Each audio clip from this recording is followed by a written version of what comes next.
Hi, I'm Subhash. In this video, I'll walk you through how we transform the discovery tool from a static search-like page into a more immersive discovery experience. The tool was meant to showcase our academic content, like books, journals, articles, across our platforms. But the engagement with the tool was really low and it wasn't delivering on its promise. I led the end-to-end UX as the solo designer, working with three product owners and our head of UX on this project. Together, we focused on two business goals. One, increase engagement with the discovery tool, and two, highlight the content types we offered on display. The first thing I did was a quick heuristic review of the page to understand what wasn't working. A couple of things stood out straight away. All the content was stacked in one long list, so you had to scroll a lot to see anything niche. On top of that, content types were merely reduced down to search filters, and it wasn't clear which ones were active. It took too many clicks just to select a single type of content. After the heuristic review, I looked at data from Google Analytics and Hotjar to see how people were actually using the page. The header heat maps showed that most people were clicking the discover button without actually searching anything. That told us that users wanted to browse more. I brought this data and heuristic findings into a workshop with our senior stakeholders, and we aligned on three key UX objectives. One, improve discoverability of each product we offered under the press. Two, reduce the effort to find a single type of content. And three, generate a curiosity gap so people would want to explore more. Given we were dealing with 7 different kinds of content, I proposed a few design principles. A book cannot look like an article. Each content type should have its own layout, and this turned into a whole another project in itself, designing product cards for different content types.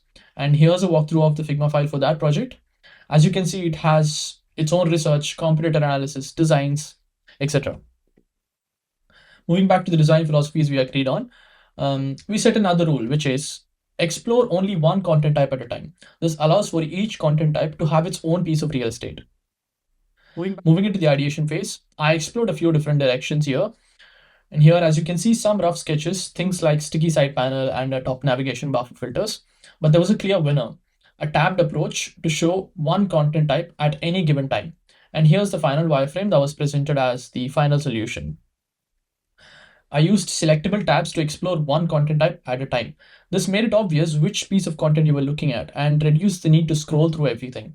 This interaction is very similar to the Google search results tab. This also kept the navigation simple and supported all the various content types we had to show.